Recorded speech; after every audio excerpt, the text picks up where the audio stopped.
Boa noite.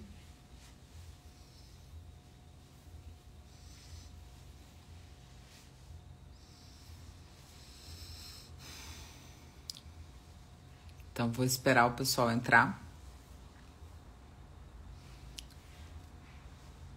Tá bom assim, Cris? Vou esperar o pessoal entrar. Vou fazer uma live que é uma live super pedida. Uma live sobre glúten, né? Que é um assunto... Então, deixei alguns artigos aqui abertos para que a gente desmistifique e principalmente que a gente informe as pessoas sobre o glúten, sobre os malefícios do glúten. Essa live vai ficar salva para quem quiser saber mais, para quem quiser consultar depois. Então, eu fiz um apanhado de bastante informação e acho que depois dessa live muitas coisas vão ficar mais esclarecidas. Acho que é super importante a gente falar sobre glúten, que na minha opinião, na minha prática clínica, é o alimento com maior sensibilidade dos pacientes, que está mais relacionado a todas as doenças, não só as doenças autoimunes, não só as doenças de pele, as doenças psiquiátricas, as doenças neurológicas, os distúrbios cognitivos, está relacionado com qualquer tipo de doença que você possa imaginar e você possa pensar, incluindo doenças cardíacas, enfim. E as doenças intestinais também, né? Então a gente vai falar um pouquinho sobre isso, sobre esses... Vou mostrar os artigos, então, para não deixar dúvida, né? Sobre a questão do glúten, acho que é muito importante. Tudo que eu falo é baseado em todos os trabalhos. Eu sou muito fã do professor Alessio Fasano, que é o maior estudioso de glúten. Hoje, na atualidade, eu acredito que nos próximos anos seja um dos próximos prêmios Nobel. O professor Alessio, que é uma sumidade, né? Não só na questão da doença celíaca, na sensibilidade ao glúten não celíaco, e nas questões do autismo, que é onde agora a linha de pesquisa dele é maior, né? A relação da permeabilidade do intestino, das toxinas ambientais e principalmente do glúten e do autismo. Então eu vou falar um pouquinho sobre vou deixar o pessoal entrar mais um pouquinho. Tem perguntas, se vocês quiserem. Duas coisas que eu quero pedir. Mandem esse aviãozinho aqui do lado para todo mundo que quer ter essa informação, que é uma informação de muita qualidade. Eu vou trazer só a informação mais nova, que tem de melhor na literatura e principalmente coisas que a maioria dos médicos, eu vou dizer que 99,9% dos médicos não dizem, e que eu vou falar sobre o glúten porque eu acho muito importante que a gente fale e que as pessoas entendam o papel do glúten nos mecanismos não só das doenças, mas principalmente na perpetuação e no surgimento de outras doenças. Então, mande o seu aviãozinho para essas pessoas e aqui tem um balãozinho com um ponto de interrogação. Você pode mandar a sua dúvida, a sua pergunta ali, que eu vou acabar no final da live. Vou tentar fazer uma live não muito comprida para que a gente consiga ver e salvar, enfim, que às vezes é difícil salvar no YouTube essa live. Mas, olha só, né, Silvani? Então, a gente vai falar também sobre isso. Tá bem? Eu vou mostrar um artigo sobre esquizofrenia, que foi um dos prêmios Nobel também, né? Então, esquizofrenia e glúten, né? Foi a descoberta, então, da questão inflamatória da barreira. Na verdade, nem se falava, isso foi em 1927, mas da questão inflamatória cerebral e das doenças psiquiátricas e neurocomportamentais também. Boa noite, olha só, um monte de gente, um monte de paciente, Andréia, Ana Paula... Já vi mais gente aqui. Suzete, olha só. O Celso, que é o meu colega. A Nancy, que é uma amada, uma médica muito querida. Vamos ver aqui. A Rita, ó. O pessoal pode mandar um oi. Então eu vou começar. A Cris, né? Então tá bem. Tem bastante gente já. Como vai ficar salva essa live, você pode... ficar tranquilo que eu vou falar. Só a única coisa que a pessoa perde no ao vivo é poder perguntar alguma coisa. Que bom, muito obrigada. Tô muito feliz. Que bom. Vocês são umas queridas. Ana, só um recado. Eu recebi o exame e eu já pedi para 2 colegas verem e eu tô vendo, tá? Porque eu acho que ela tem uma intolerância histamínica. Então a gente vai ter que ver alguma outra coisa, tá? Tô te respondendo ao vivo, mas fica tranquila que tá tudo sob controle, tá bem? A gente vai dar um jeito. Bom, então vamos falar sobre glúten. Eu anotei algumas coisas para eu me guiar. Se vocês quiserem fazer perguntas, façam as perguntas, tá bem? E aí eu vou respondendo. Então, assim, o que é o mais importante a gente entender? Como eu já falei, talvez o glúten seja a sensibilidade alimentar na minha prática clínica mais frequente e que mais, vamos dizer assim, traz retorno quando o paciente faz uma dieta sem glúten. Então, ele consegue tirar muito mais sintomas quando ele faz essa dieta sem glúten. Mas existem critérios, então, para que a gente entenda a diferença basicamente entre três, vamos dizer assim, três espectros da relação do organismo com o glúten. Primeiro, a doença celíaca, né? Então, a doença celíaca é uma doença que é caracterizada, então, por uma enteropatia autoimune, né? Mediada pelo glúten, né? Então, é uma doença autoimune que está muito relacionada com critérios diagnósticos, né? Que a gente tem, na verdade, uma tríade, né? A tríade da doença autoimune, a gente tem a genética, então...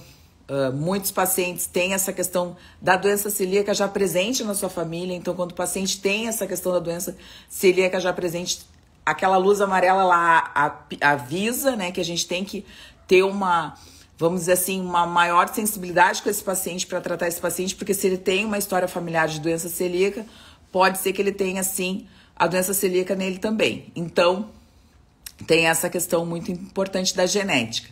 Tem os alelos, né? Os alelos do antígeno leucocitário humano, né, o HLA, então tem o DQ2 e DQ8, que algumas pessoas já perguntaram, tinham mandado perguntas antes, que podem estar presentes, mas esses dois alelos estão presentes em um percentual muito grande da população, e nem sempre essa população vai apresentar e abrir o quadro de doença celíaca propriamente dita.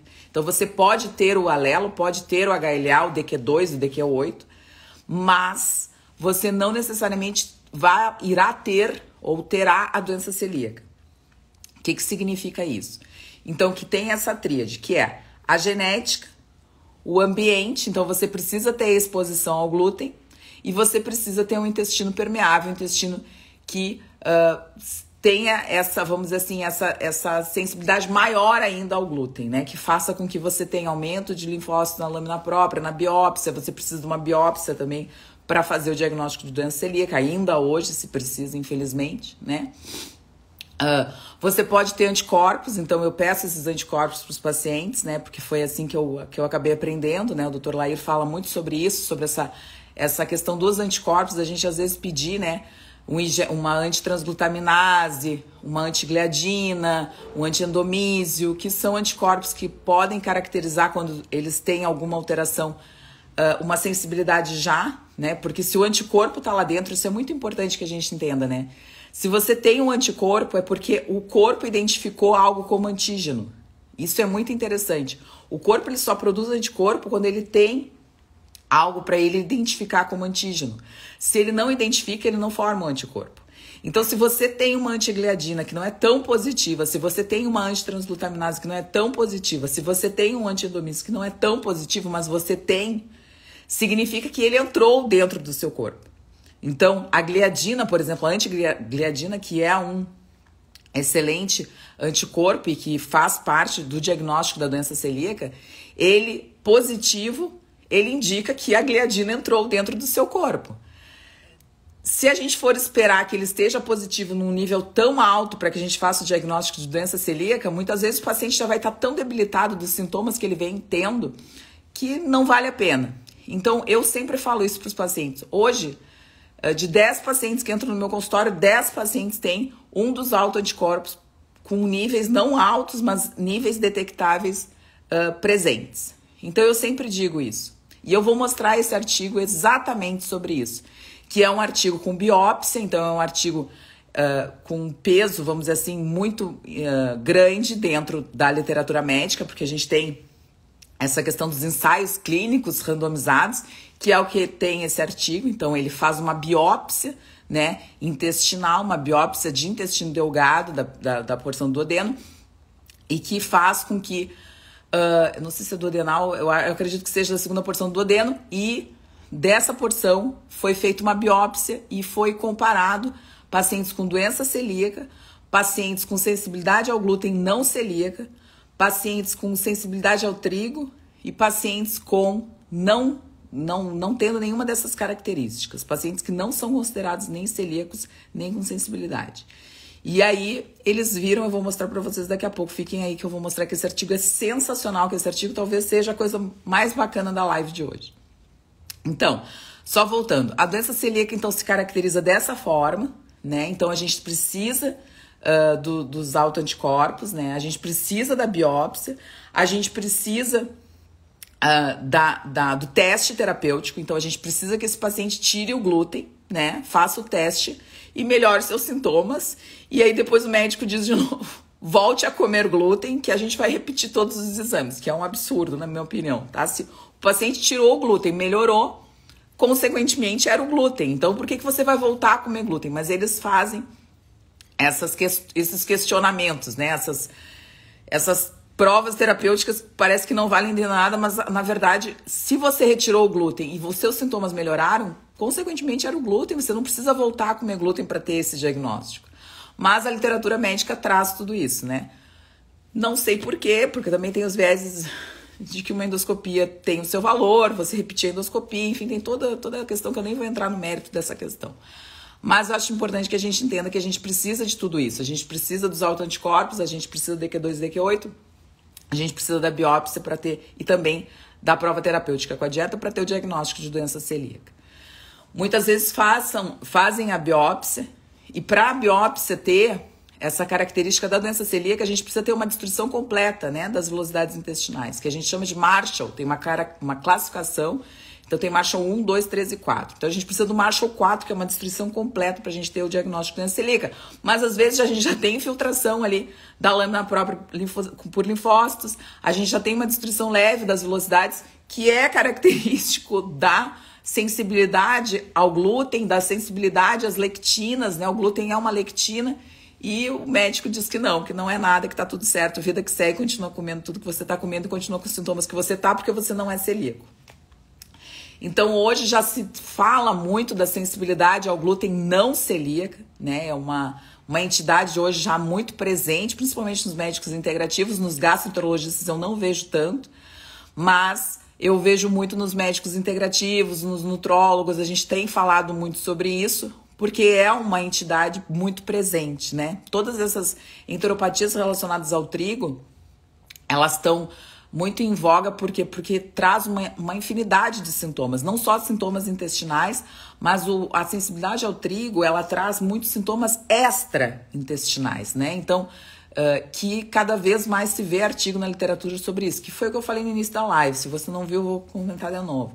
Então, a gente tem muita questão de patologias dermatológicas, de patologias cardíacas, de patologias neurológicas, de patologias psiquiátricas, cognitivas.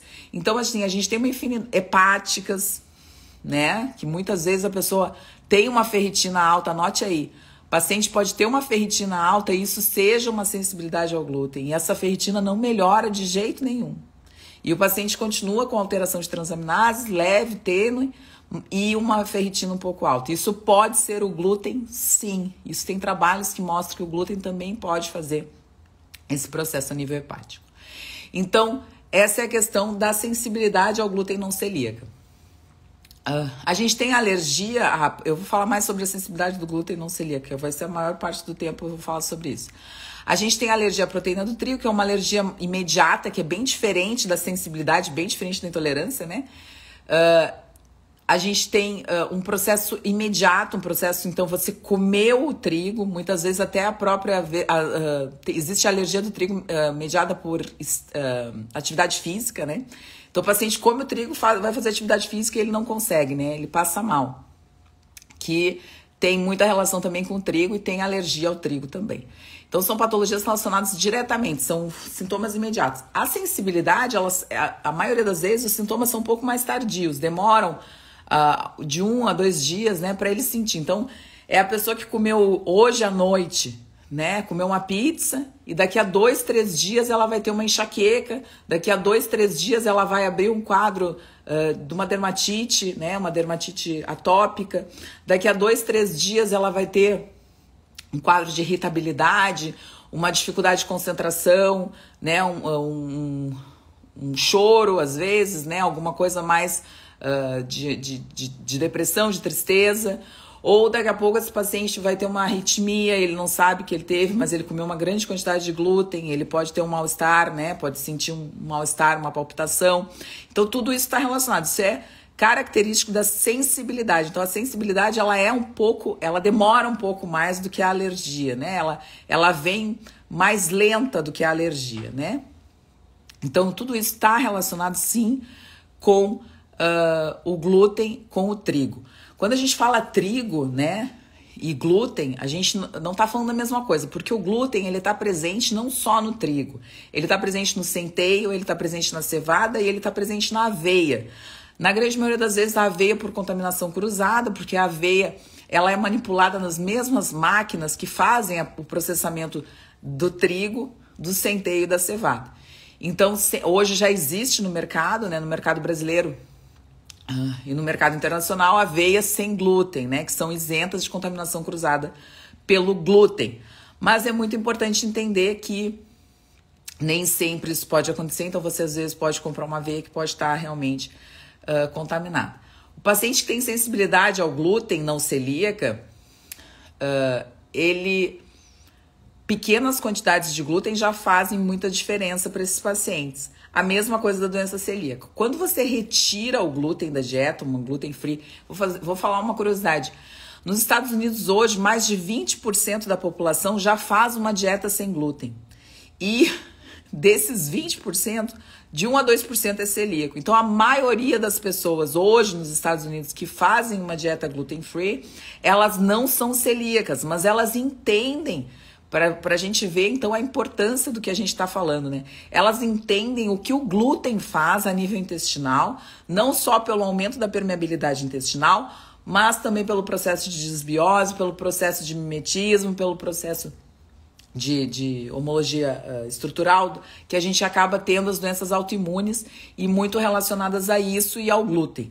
Então hoje, se a gente tivesse a ideia, 20%, mais de 20%, né? Esses dados são de 2019, antes da pandemia, mais de 20% da população americana faz uma dieta gluten free em algum momento e 1% a 2% é celíaco. Então o que a gente está esperando, né? Então eu faço uma dieta gluten free, acredito que mais de 2 anos, né? Quando eu como glúten, eu tenho muito mal-estar, eu tenho muito edema, muito inchaço e eu tenho sangramento. Então, eu vejo o mal que eu tinha, né? Que o mal que eu fazia pro meu organismo, pro meu corpo, principalmente pro meu cérebro, porque o meu raciocínio ficou outro depois que eu retirei o glúten. Eu tenho capacidade muito de estudar, de acordar na hora certa, de dormir bem, né? E hoje a gente leva uma vida completamente normal sem o glúten e a gente fazendo boas escolhas, né? E podendo, então, quando a gente retira o trigo, porque as pessoas falam muito isso, né? Só vou fazer um parênteses aqui, já que entrou um monte de gente. Mas quando a gente retira o trigo, as pessoas perguntam, o que eu vou comer agora? O que eu vou comer? Eu não tenho como comer massa, não tenho como comer pão, eu não tenho como comer biscoito, bolacha, porque tudo tem trigo.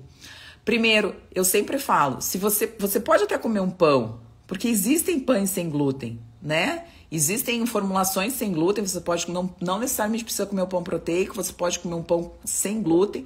Hoje no mercado tem alguns pães bons, alguns pães são muito ruins, né? Mas a maioria dos pães hoje tem uma formulação que pode ser adequada para o seu dia a dia.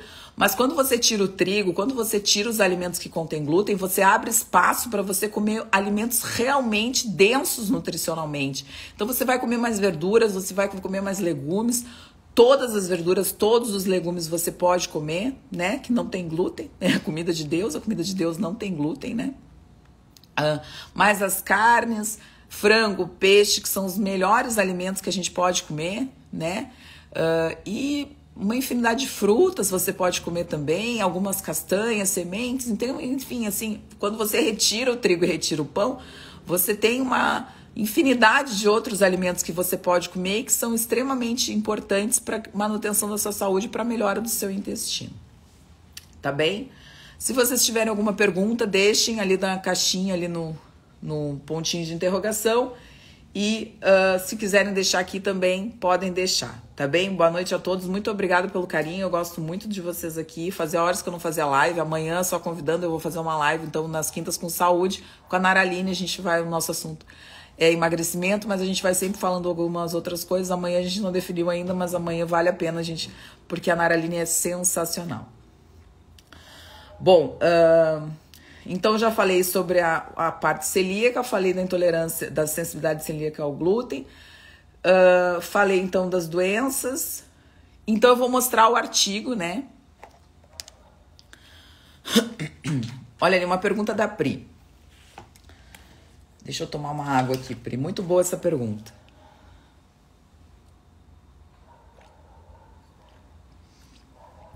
Muito bem.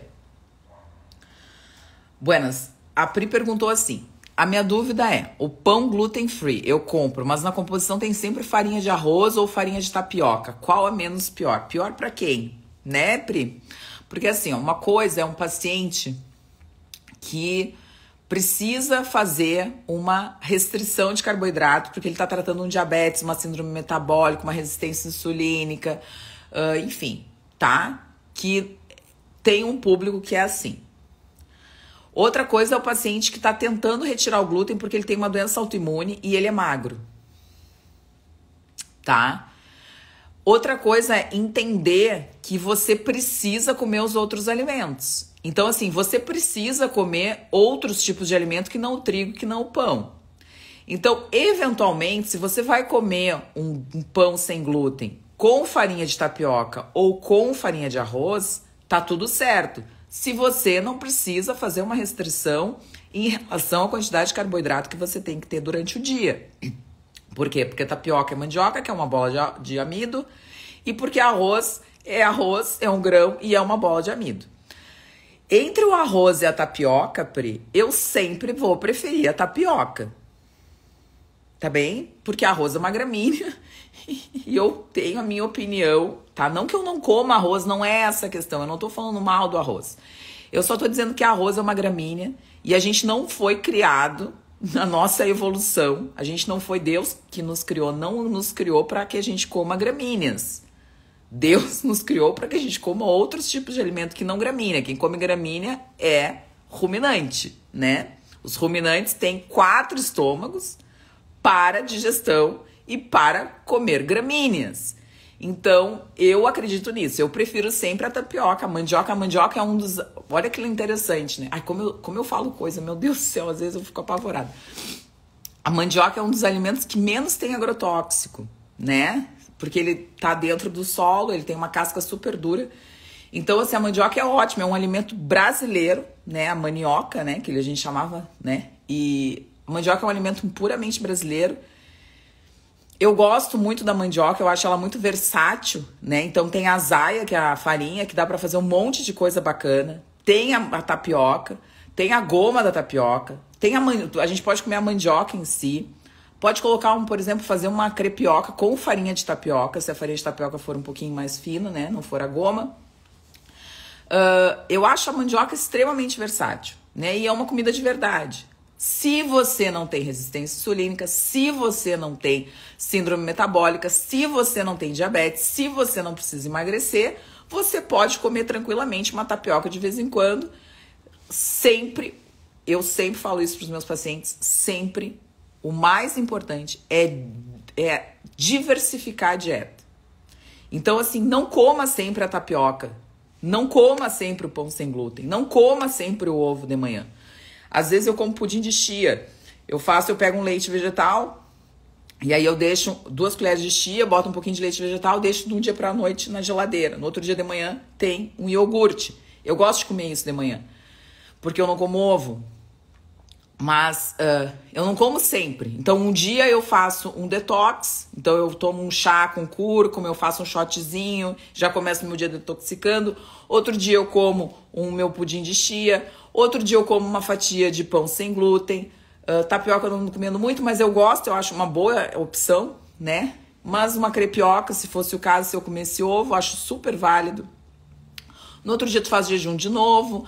No dia que eu vou treinar mais forte, talvez eu coma uma fruta com mel, né? Mel não é o fim dos tempos. Se você tem controle, se você não é compulsivo, se você consegue comer mel de uma forma adequada, se você... Então, todas essas coisas são importantes. Se você não tem síndrome metabólica, se você não precisa emagrecer, o mel é uma boa opção também. Então, essas coisas que as pessoas têm que entender.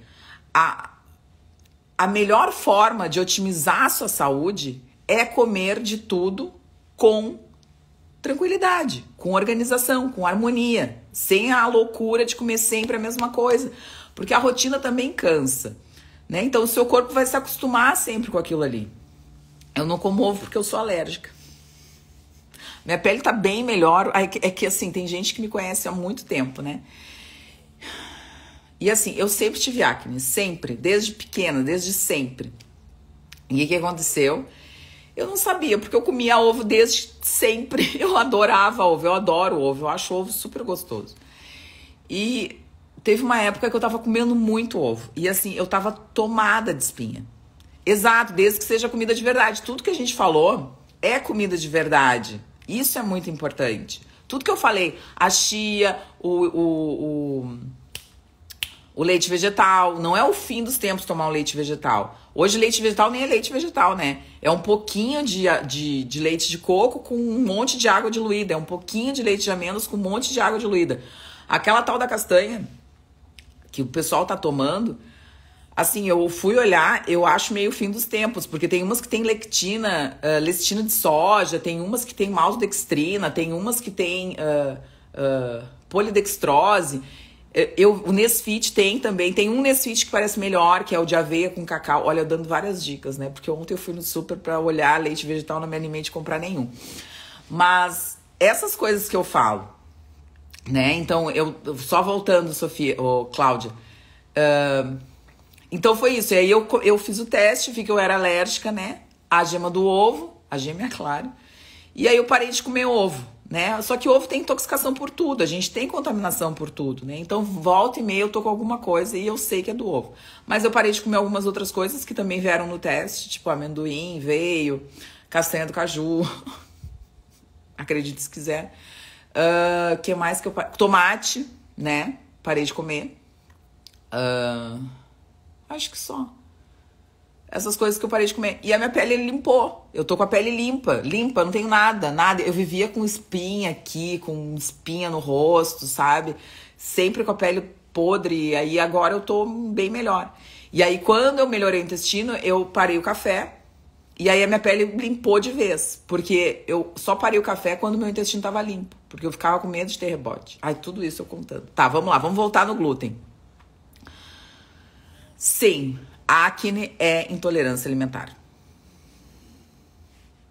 Ponto, acabou. E o glúten seria a primeira coisa que eu tiraria. Tá? Roacutan não adianta, Roacutan é uma bomba pro fígado.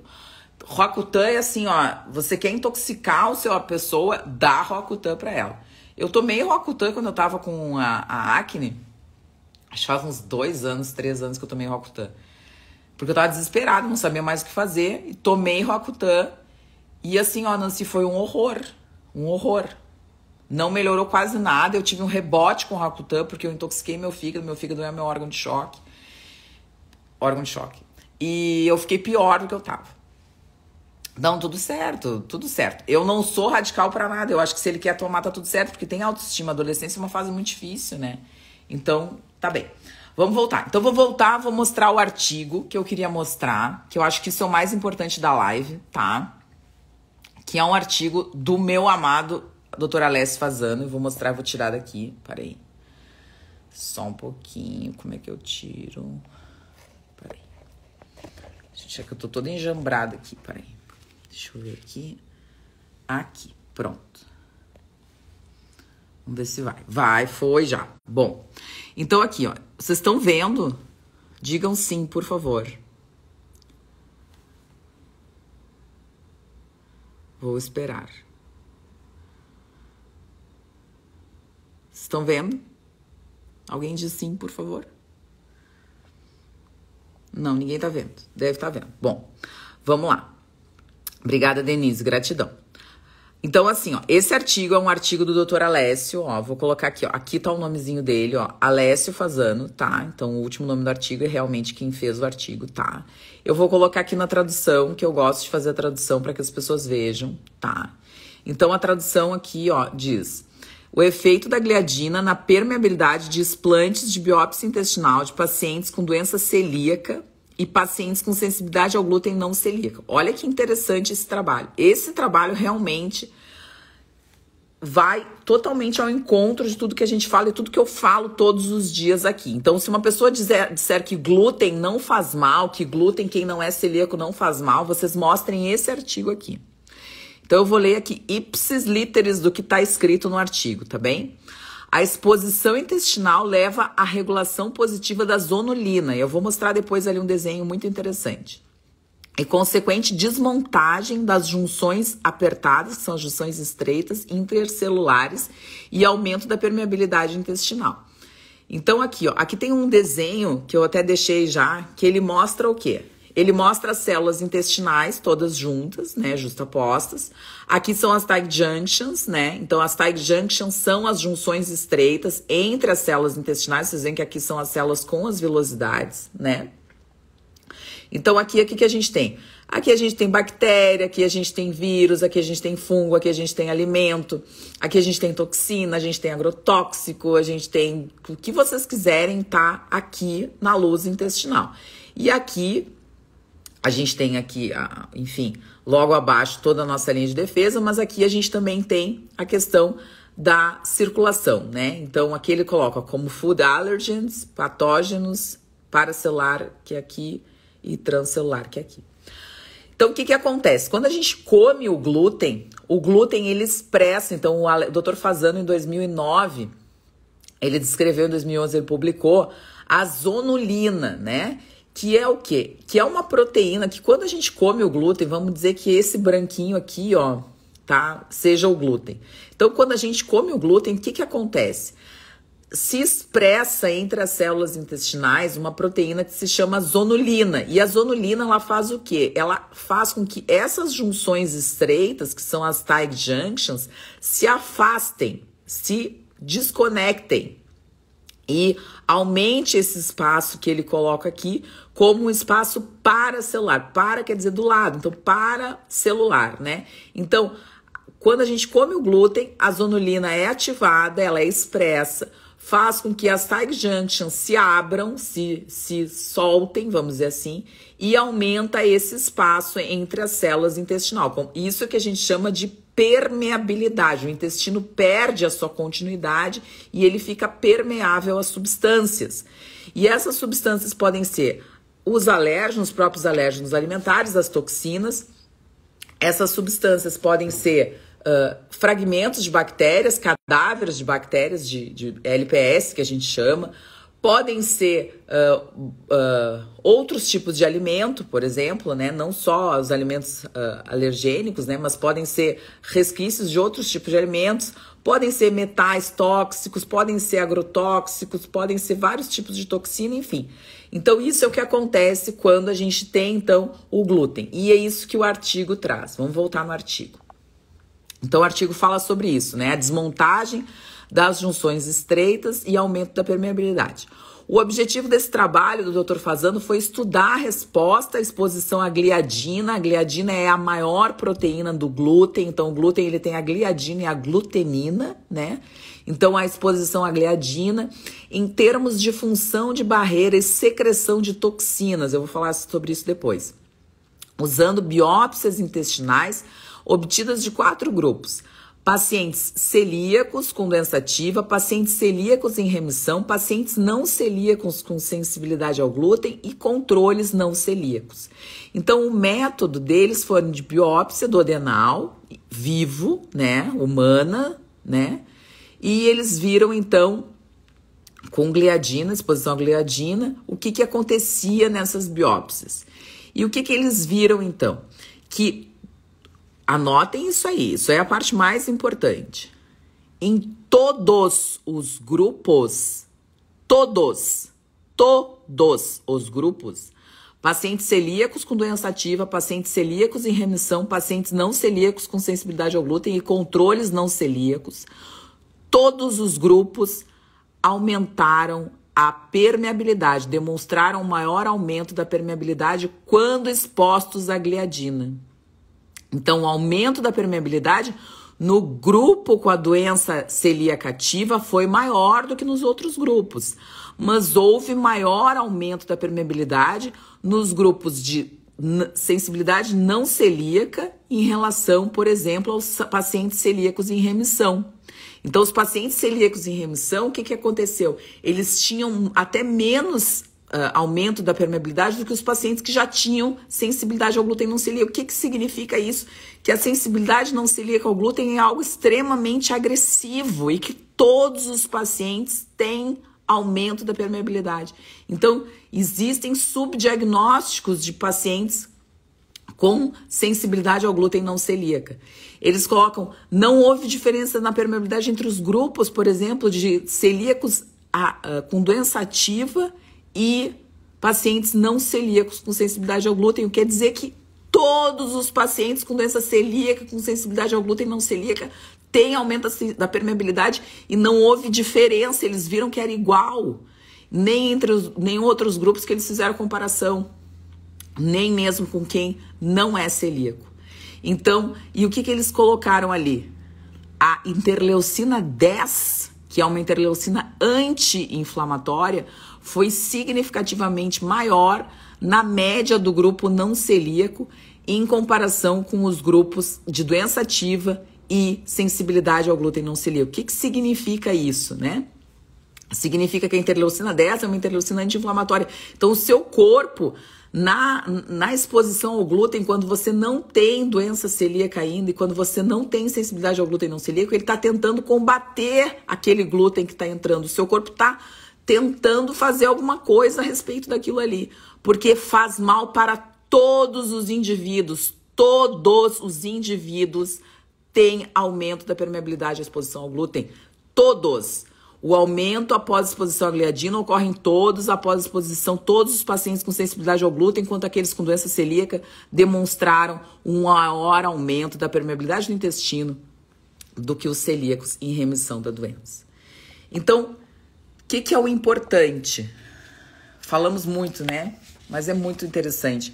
Esse artigo é fenomenal. Deixa eu botar aqui para carregar de novo. Esse artigo é fenomenal. Então, ele mostra realmente o que acontece com o paciente quando ele tem exposição ao glúten. Quando alguém chegar para você e disser assim, ah, não, mas o glúten não faz mal porque eu não sou celíaco, o glúten não faz mal porque eu não tenho nada de sensibilidade ao glúten, faz mal para todos os pacientes. Todos. Esse trabalho do Dr. Fasano, que é um trabalho de biópsia intestinal após exposição ao glúten, mostra exatamente isso. Pacientes não celíacos, pacientes celíacos com doença ativa, pacientes celíacos com remissão e pacientes com sensibilidade ao glúten não celíaca, todos têm aumento da permeabilidade do intestino. Tá bem? Bom, em relação às citocinas, que é uma coisa que eu marquei aqui pra gente conversar. Então, muitos pacientes têm sintomas relacionados a isso, por exemplo, como fadiga adrenal, vocês já ouviram falar, né? Então, o que acontece? Quando você tem, então, aumento daquela permeabilidade no intestino, a expressão da zonulina, o afastamento das tight junctions, entrada de substâncias, de coisas que não deveriam entrar para dentro do seu corpo, o que acontece? Você, a partir disso, você tem o quê? Um aumento da atividade inflamatória. Então, o seu corpo vai liberar citocinas inflamatórias para que você possa combater essas coisas que estão entrando através dessas fendas no intestino. Então, se você aumenta a quantidade de citocina inflamatória, o que seu corpo faz? Ele produz mais cortisol, né? Porque o cortisol, ele tenta balancear a quantidade das citocinas inflamatórias que você está produzindo. E aí, o que acontece? Se você balanceia as citocinas com o cortisol, se você, durante muito tempo da sua vida, ficar constantemente produzindo cortisol, aumentando a sua necessidade de cortisol, vai chegar uma hora que a sua adrenal não vai dar mais conta e você vai ter um quadro de fadiga adrenal. E a gente vê muito isso no consultório. Por quê? Porque eu peço muito curva de cortisol. A cortilosemia a gente pode pedir de manhã, de tarde, de noite, e para os pacientes que têm insônia até de madrugada. E a gente vê que no início do dia a gente tem uma curva de cortisol boa, porque o cortisol ele é o hormônio da manhã, e depois no decorrer do dia o paciente tem 0 de cortisol. Isso se caracteriza por fadiga adrenal, por aumento da inflamação e principalmente pela questão do intestino, da permeabilidade intestinal. Então tem que tratar o intestino? Tem que tratar o intestino. Claro que a gente pode tratar a fadiga adrenal, mas é extremamente importante que o paciente entenda que todas as doenças começam e terminam no intestino. Então, se a gente não melhorar o intestino, ele vai continuar com inflamação, aumentando as citocinas inflamatórias, aumentando os níveis de cortisol e fadigando cada vez mais a sua adrenal. Outra coisa muito interessante da questão da permeabilidade do intestino, são 2 coisas, na verdade. A primeira, quando o paciente tem aumento da permeabilidade do intestino, o glúten, ele tem o mimetismo molecular. Se você não sabe o que é mimetismo molecular, é quando o seu corpo identifica algo que está entrando intruso como algo que é realmente seu, né? Que são todos os processos das doenças autoimunes estão relacionados com essa questão também do mimetismo molecular. Não é só, mas também é o mimetismo molecular. Então é o corpo reconhecer algo intruso e no seu corpo ele reconhecer aquela coisa intrusa como, vamos dizer assim, seu, né? Então ele reconhece o self por não self. E ele acaba fazendo com que o corpo ataque, então, um órgão seu, que pode ser o início da sua doença autoimune. E a doença autoimune mais prevalente, né, é a tiroidite de Hashimoto, o hipotiroidismo por tiroidite Hashimoto. E o glúten, a gliadina, ela é muito parecida com as células da nossa tireoide também. Todo o peptídeo que a gente tem ali, né, em relação à gliadina, ele é muito parecido com as células da nossa tireoide. Então, por isso que a doença é tão frequente, por causa dessa questão do mimetismo molecular, por causa dessa questão do glúten. Então, quando a gente retira o glúten, o que acontece? Anote aí. Você retira o glúten e, consequentemente, começam a diminuir os seus anticorpos contra a tireoide. Então, uma das primeiras coisas que a gente tem que fazer é retirar o glúten, fazer uma dieta gluten-free para quem tem aumento dos anticorpos contra a tireoide. Então, antitireoglobulina, eles estão aumentados, a gente tem que retirar o glúten para que baixe. Ó, já falei várias dicas para retirar o glúten, né?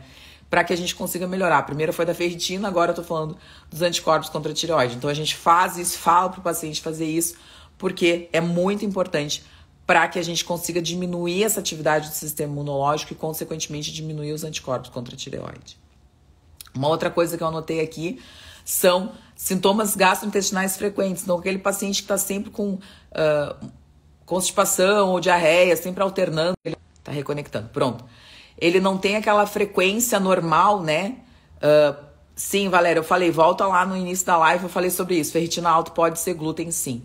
Então, quando a gente tem essa questão muito bem vista, de que muitos pacientes têm essa alternância, né, entre constipação e diarreia, isso é glúten também. Então, se você não tem o seu hábito intestinal sempre formadinho, o cocôzinho sempre formadinho, bonitinho, né, uma vez por dia, tudo direitinho, sem gases, tal, no mesmo horário, o uísque sachê, aquela coisa maravilhosa, e isso pode ser o glúten também. Então, você retira o glúten e começa a observar, né, o intestino demora um tempinho a mais para poder melhorar e para poder ter um padrão mais uniforme. O que mais? Eu ia falar do eixo intestino-cérebro, já tá enorme a live, né? Eu vou mostrar só um artigo aqui. Posso mostrar outro artigo? Vocês gostaram? Deixa eu ver aqui, que eu abri aqui no ResearchGate. Gostaram do artigo? Deixa eu ver aqui. Doença celíaca desencadeia endometriose. Na verdade, a endometriose ela tem relação com glúten também, né? Por causa da inflamação. A endometriose é uma doença muito inflamatória, né? Mas a doença endometriose, olha aqui, ó. A doença celíaca desencadeia endometriose. A endometriose, na verdade, é uma doença extremamente inflamatória, só que ela tem o caráter dos que nem eu digo, do meu quadrado mágico, né? Que é o meu método de tratamento. O quadrado mágico das doenças autoimunes anote aí, olha só, essa live tá cheia de coisa boa. Desbiose, então a gente tem um desequilíbrio entre as bactérias boas e as bactérias ruins, e isso provoca tendo mais LPS. Se você tiver aumento da permeabilidade, você tá com o seu sistema imunológico completamente desorganizado, porque você vai ter mais aumento de bactéria ruim, elas vão morrer mais e elas vão infiltrar mais o seu sistema imunológico, elas vão provocar mais autoimunidade. Então, desbiose, aumento da permeabilidade do intestino, então por N mecanismos, principalmente pelas prolinas e pelo glúten, né, que estão nas lectinas, por isso que os grãos são tão importantes na doença autoimune, não se come grão quem tem doença autoimune. Terceira, toxinas do ambiente. Todas as toxinas ambientais estão aumentadas nos pacientes com doença autoimune, então a endometriose também não ficaria fora.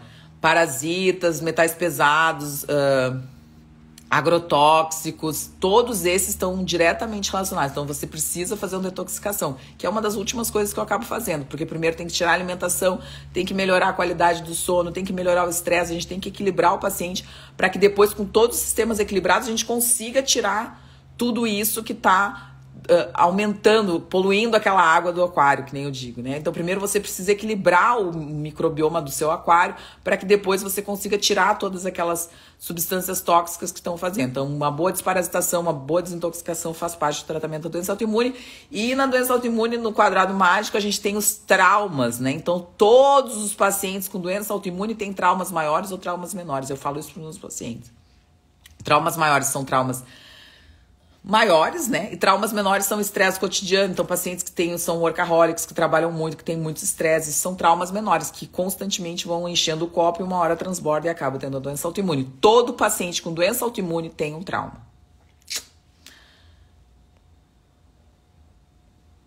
Let me see. Aqui, ó. Olha que interessante. Quando como alimentos com glúten, me dá azia instantaneamente. Você não consegue digerir, ninguém digere, nenhum mamífero digere gliadina. Mas já fiz exame. Querida, o exame não importa. O que importa é a sintomatologia. Se você tira o glúten e você não sente azia, não coma o glúten. Não existe tratamento para doença celíaca, para sensibilidade não celíaca ao glúten com remédio, não existe. Eles tentam há anos produzir moléculas que possam quebrar e destruir o glúten. E eles não conseguem. Eles não conseguem fazer uma protease que quebre a gliadina total. A maior quantidade foi um trabalho que eu estava lendo até outro dia, faz umas semanas aí, que eles conseguiram 86%, mas 14% fica. Então 14% é a mesma coisa. Eu vou comer um pão de fermentação natural. Eu sempre digo, esse pão serve para paciente celíaco? Não, porque faz resquício de glúten. Então não serve para você. Coloque isso na sua cabeça, glúten não serve para ninguém, glúten não deveria existir, glúten é o maior mal da sociedade, glúten é o alimento que mais provoca sensibilidade, que mais provoca sintoma, que mais provoca doença, que mais mata as pessoas. Parem de achar que o glúten faz bem. Acabei de mostrar o artigo, glúten faz mal para todo mundo. Uma coisa é, eventualmente, comer uma vez, lá no ano, uma pequena quantidade. As pessoas querem comer todos os dias, acabou de botar ali, sinto azia, me dá azia, não coma. O seu corpo está lhe dizendo que não é para você comer. O seu corpo é sábio. Deus nos fez perfeito, a gente é perfeito, Ele é maravilhoso, Ele nos fez da melhor forma possível, a gente é maravilhoso, a gente é abundante em sabedoria, a gente é abundante em vida, e a gente fica se matando com essas coisas que não foram criadas por Deus. O glúten está em excesso. Uma coisa é um trigo, acorn lá do tempo dos egípcios, que já fazia mal, porque a primeira descrição de infarto foi no Egito, que foi onde se criou o povo comendo glúten. Então, assim, uma coisa é aquele tipo. Outra coisa é você comendo pão que está entupido de glúten, porque glúten dá elasticidade, glúten melhora a massa, glúten melhora a rentabilidade de quem está vendendo. Pelo amor de Deus, parem com isso, parem.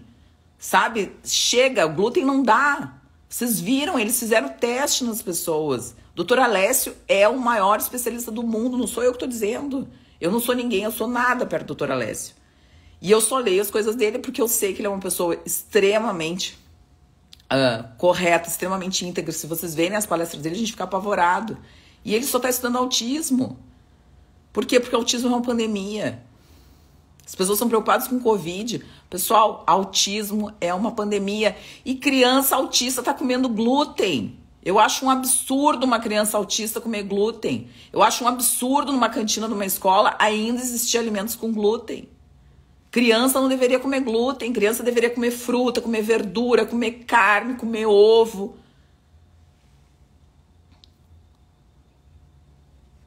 Eu vou me alterando, vocês me desculpem. Bom, aí eu vou responder a última pergunta e vou me embora, tá? Ó, como o glúten influencia quem tem DHEA. DHEA é ótimo, hoje eu atendi, fiquei com DHEA na cabeça. TDAH, transtorno de déficit de atenção e hiperatividade. Vou mostrar o artigo, tá? Vamos botar aqui. Então, assim, eu peguei esse artigo, deixa eu tirar de novo aqui. Ai, que eu me confundo, peraí.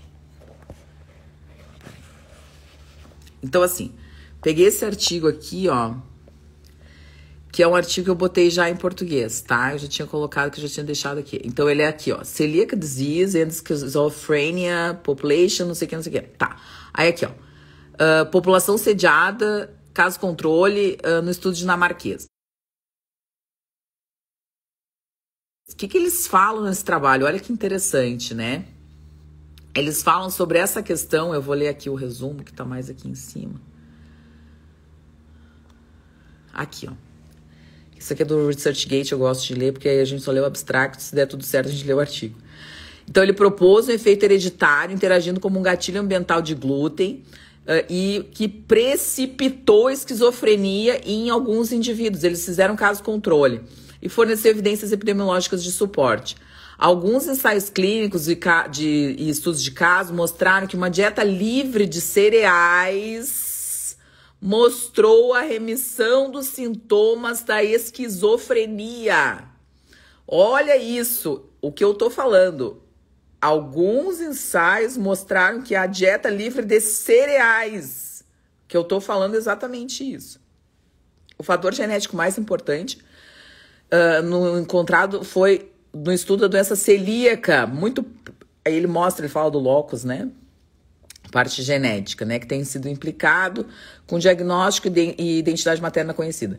Para cada caso, selecionamos. Aí ele fala sobre isso. Então, que eles fizeram um estudo de caso controle e que eles viram exatamente isso, né? Que uma dieta livre de cereais fez com que a esquizofrenia melhorasse. Então, isso fala sobre o eixo intestino-cérebro, que é algo que eu também gosto de ler bastante, porque a gente tem muitos pacientes, não só com a sensibilidade ao glúten, mas com hipersensibilidade visceral. Então, aqueles pacientes que vivem com dor, barriga distendida, isso está muito relacionado com o eixo intestino-cérebro, com desbiose, com aumento da permeabilidade, com a questão também emocional, né? Então, a gente tem essa coisa da alexithymia, né? Que é uma coisa mais catastrofização de algumas coisas, então o paciente vive pensando na dor. Então essas questões do eixo cérebro-intestino estão muito relacionadas. Por quê? Porque existe hoje, olhem lá no Dr. Baracate, ele postou uma coisa muito interessante hoje sobre o leak brain, né? Então que não é o leak gut, é o leak brain. Então que é o aumento da permeabilidade da barreira hematocefálica e que faz com que a gente consiga melhorar essa questão muito importante da permeabilidade também do cérebro, então da barreira hematocefálica, que faz com que aumente citocina inflamatória, neuroinflamação, sintomas comportamentais, sintomas psiquiátricos, sintomas neurológicos. Então, o que foi a pergunta da nossa querida colega, que eu não sei quem foi. Pergunta dos stories. Não foi essa aqui. Foi essa aqui. Aqui, ó. Que foi essa aqui, ó.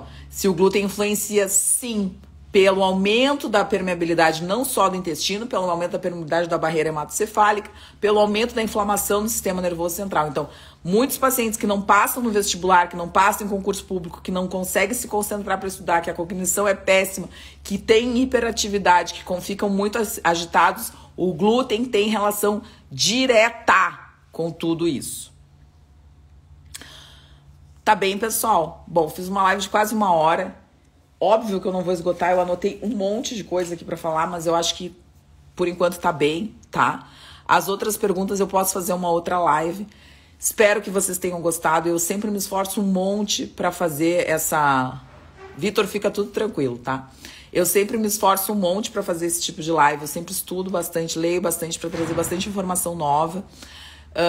E acho super importante que a gente consiga, pelo menos, trazer informação, conversar sobre isso e desmistificar várias coisas que muitas vezes as pessoas têm essa dificuldade de entendimento e que mitos, né, que a gente tem dentro da questão do glúten, e que eu espero que hoje eu tenha alguns mitos tirado esses mitos da cabeça de vocês.